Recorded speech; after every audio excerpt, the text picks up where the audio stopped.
My parents demanded, "Get out in 72 hours, we're giving your apartment to your brother as his wedding gift." So I agreed politely, moved out immediately, and 2 days later they discovered I'd been the landlord all along and had sold the entire building to a developer who kicked them all out.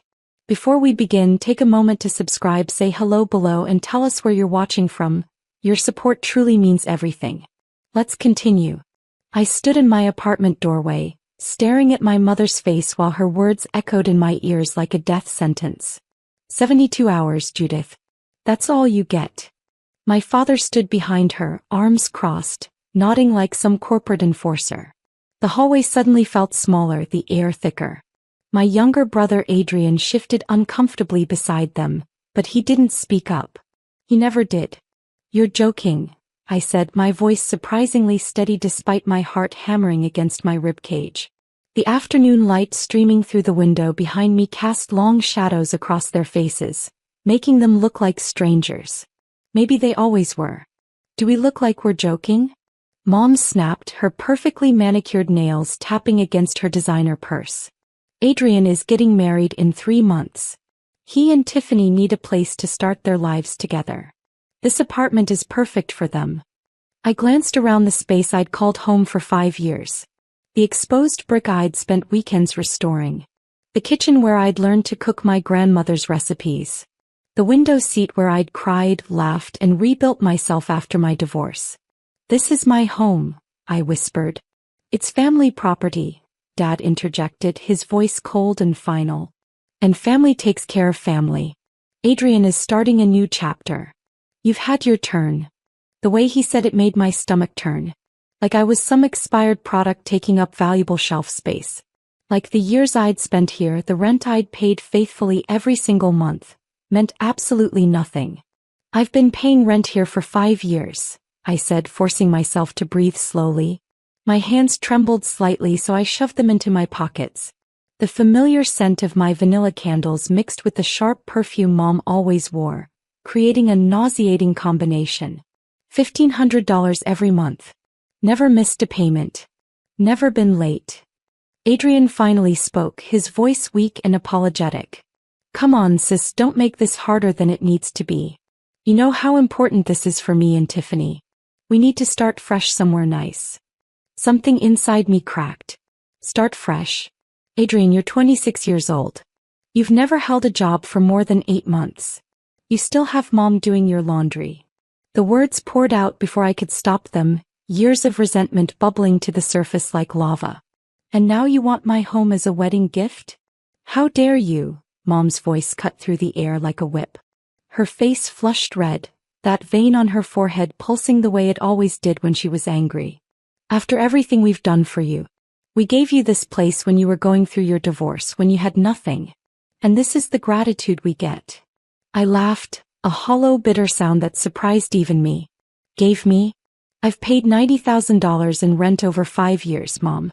$90,000. The confrontation triggered something deep in my memory, pulling me back 7 years to my grandmother's funeral. I was standing in her kitchen, the same kitchen where she taught me to make peach cobbler every Sunday.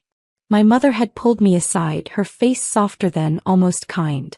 "Your grandmother left you something," she'd said, pressing a manila envelope into my hands. "But you need to be smart about this, baby girl. Don't let anyone know what's inside. Not even your husband." The way she'd emphasized, "Not even your husband," should have been my first warning. But grief had clouded my judgment, made me trust where I shouldn't have. Inside that envelope were property deeds, bank statements, and a handwritten letter from Grandma. "Judith, baby, I've watched your mama treat you like second best your whole life. This building, these properties, they're yours. All of it. Make something of yourself. Don't let anyone diminish your light." Her words were written in shaky cursive, probably one of the last things she'd ever written. The building. The same building where I now stood, arguing with my parents about an apartment I'd secretly owned all along. Grandma had left me not just this unit, but the entire 4-story brownstone in the historic district. 8 units total. Prime real estate. I'd kept it quiet during the divorce, transferred it into an LLC with a lawyer Grandma had recommended. My ex-husband never knew. Back in the present, I looked at my parents with new eyes. They had no idea. For 5 years, I'd played the role of grateful daughter, collecting rent from myself through my property management company, letting them believe they owned this place. The irony was almost beautiful.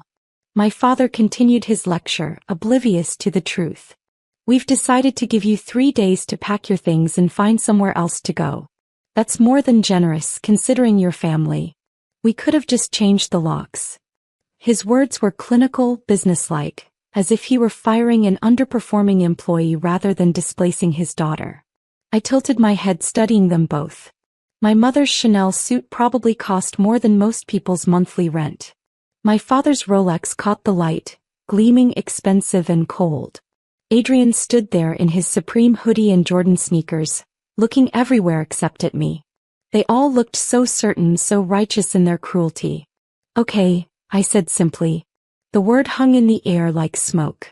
They'd expected a fight, tears, begging. My mother's eyes narrowed suspiciously.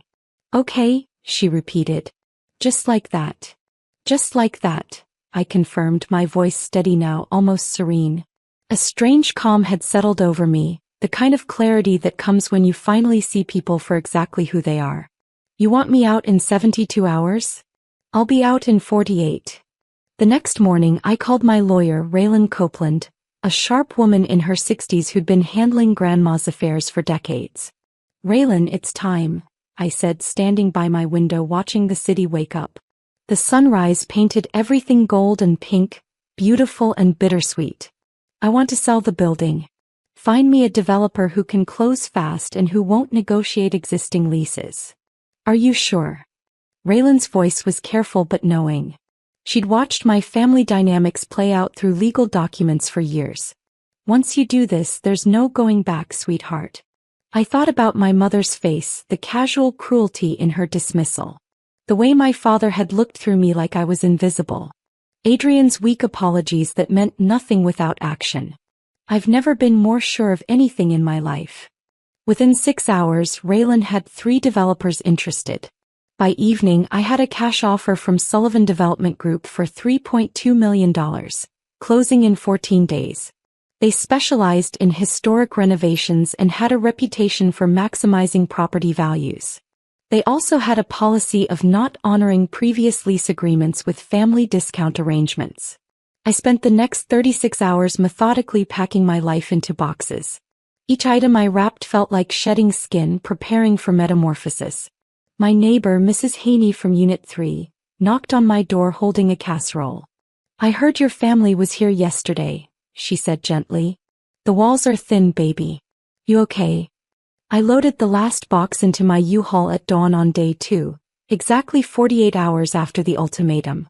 The building was quiet, everyone still sleeping. I'd found a beautiful loft across town, bigger and brighter than this place had ever been. It was mine completely, no ghosts, no history, no family entanglements. Just clean white walls waiting for my future. Before I left, I slipped envelopes under each tenant's door. Inside was a letter explaining that the building had been sold, that they'd need to work directly with the new management company, and that all previous arrangements were void. I'd included the developer's contact information and my lawyer's number. Mrs. Haney would be fine, her lease was standard and legal. The young couple in Unit 6 would be okay too. But Units 1, 2, and 7, where my parents and various extended family members lived under sweetheart deals and handshake agreements. They were about to learn a very expensive lesson about assumptions.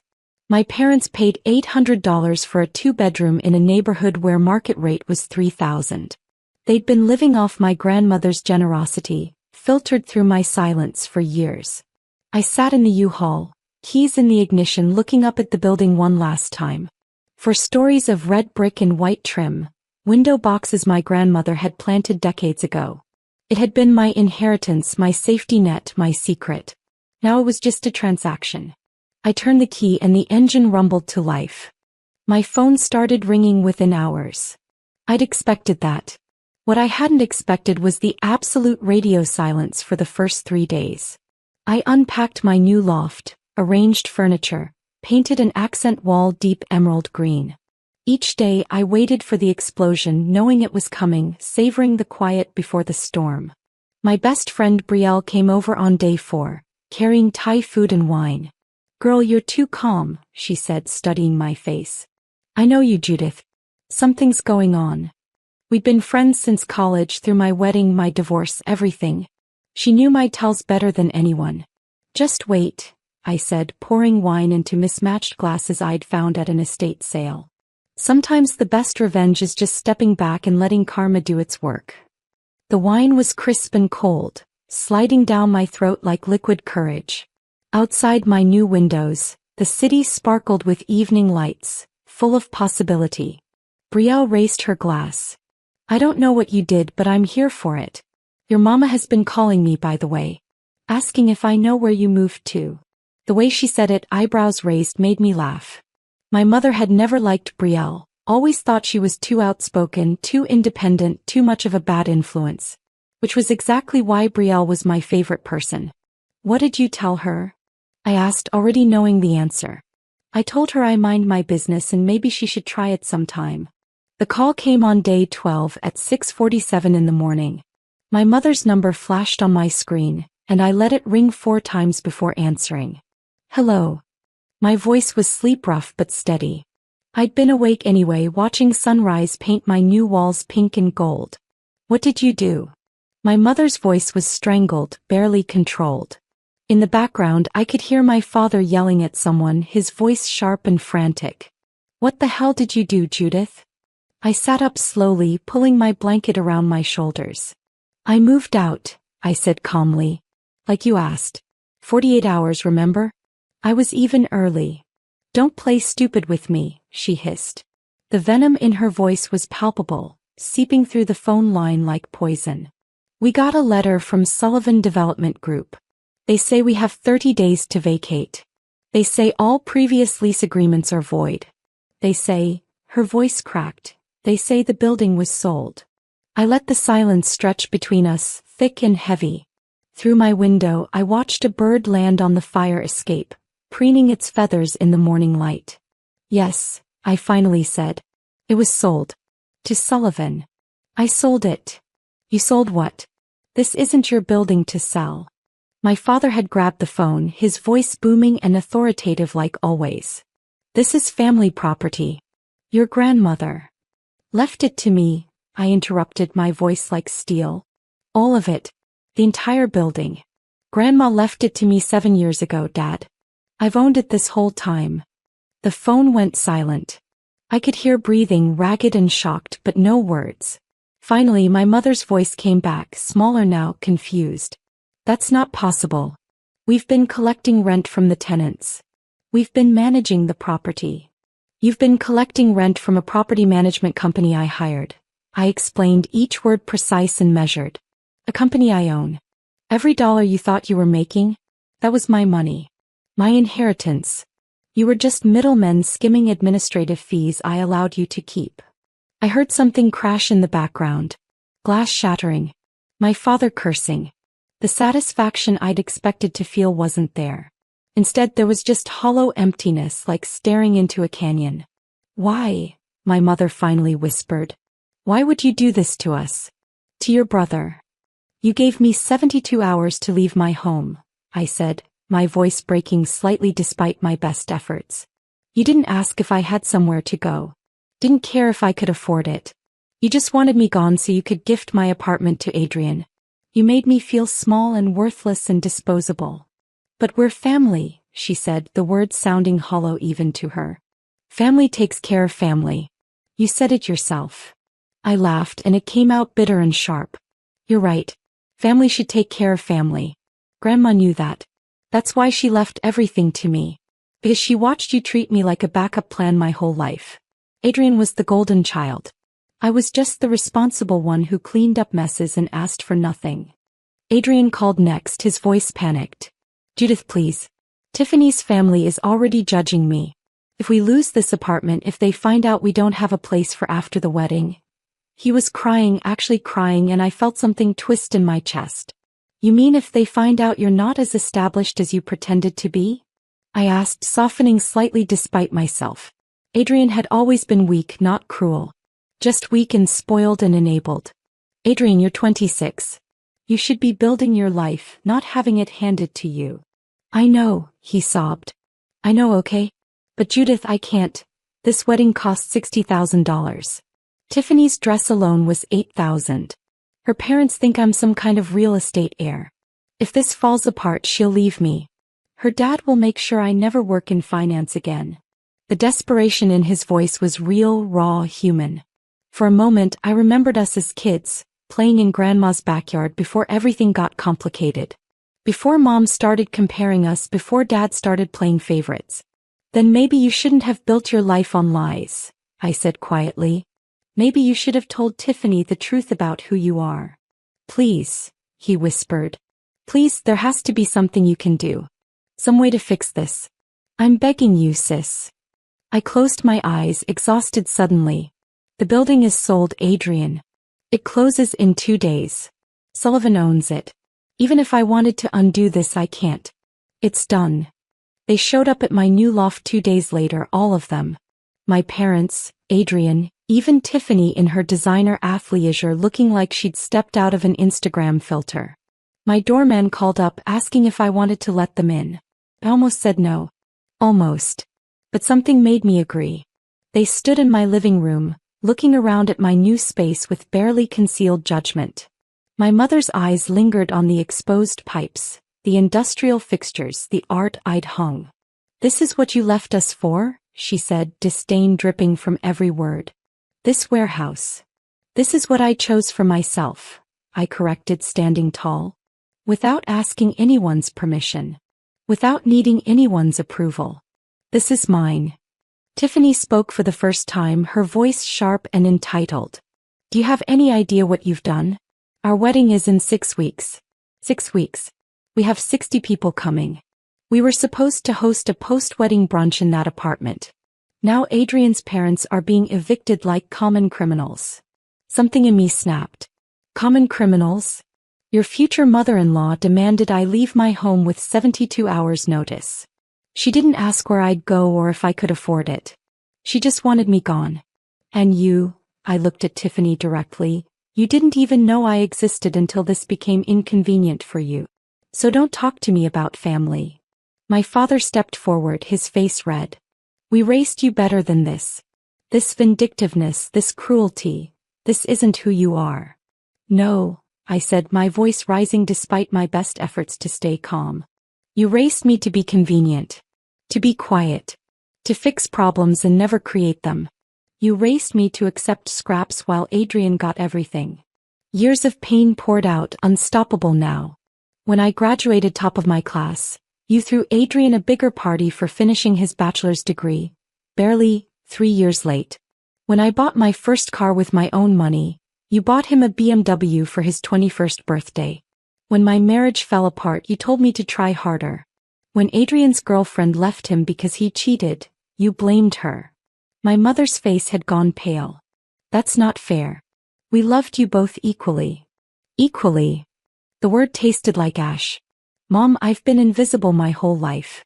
The responsible daughter who never caused problems. And you know what?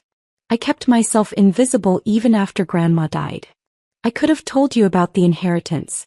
Could have kicked you all out years ago. But I didn't. I paid for property management, covered maintenance costs, let you all live cheaply because despite everything you're still my family. Tears were streaming down my face now, hot and angry. And the moment you thought you had power over me, you tried to throw me out like garbage. So no, Dad, you didn't raise me to be this. You forced me to become this. Adrian sank onto my couch, head in his hands. Tiffany stood frozen, probably recalculating her entire relationship. My parents just stared at me like I was a stranger. Maybe I was. They left without another word. No apologies, no understanding, just wounded pride and shattered expectations walking out my door. I watched them go from my window, for people getting smaller and smaller until they disappeared around the corner. The Sullivan deal closed the next day. $3.2 million in my account, the building no longer mine, the bridge completely burned. Adrian's wedding happened. I know because Brielle showed me the Instagram posts. Smaller venue, fewer guests, Tiffany's smile not quite reaching her eyes. They found an apartment eventually, one they actually paid market rate for. My parents moved to a suburb an hour away, somewhere cheaper, somewhere they could afford on their actual income. The family group chat I'd been removed from continued without me, life moving on. 6 months later, I opened my own architectural firm, something I'd dreamed about for years but never had the capital to start. The money from the building made it possible. I hired 3 employees, took on projects I believed in, created something meaningful from the ashes of my old life. But success felt hollow sometimes, especially during holidays, especially when I drove past the old neighborhood. I saw my grandmother in dreams sometimes. She'd smile at me, proud but sad, understanding what her gift had cost me. "Sometimes freedom is expensive, baby girl," she'd say. And I'd wake up crying because she was right. I was free from toxic family dynamics, from being undervalued, from living small to make others comfortable. But freedom meant loneliness. It meant empty chairs at Thanksgiving, silent birthdays, achievements celebrated with only friends who chose me rather than family who should have loved me. The moral they don't tell you in these stories? Sometimes standing up for yourself means standing alone. And that's okay. It has to be. Because the alternative, staying small, staying quiet, accepting crumbs, that would have killed me slowly. I chose the quick, brutal cut instead. Still hurts. But at least I can breathe. At least when I look in the mirror, I recognize the woman staring back at me. Sometimes I drive past the old building. It's been completely renovated now, beautiful and expensive, everything Grandma dreamed it could be. The new tenants are young professionals, artists, people building their lives. And I think about how inheritance isn't just about money or property. It's about the lessons we carry, the patterns we break, the cycles we refuse to continue. Grandma gave me more than a building. She gave me permission to value myself. Some days that feels like enough. Other days I still cry. If you enjoyed this story, please hit that like button and subscribe for more emotional real-life tales. Have you ever had to choose between family and self-respect? Share your story in the comments below. Let's support each other through these difficult experiences. And remember, setting boundaries isn't selfish. It's survival.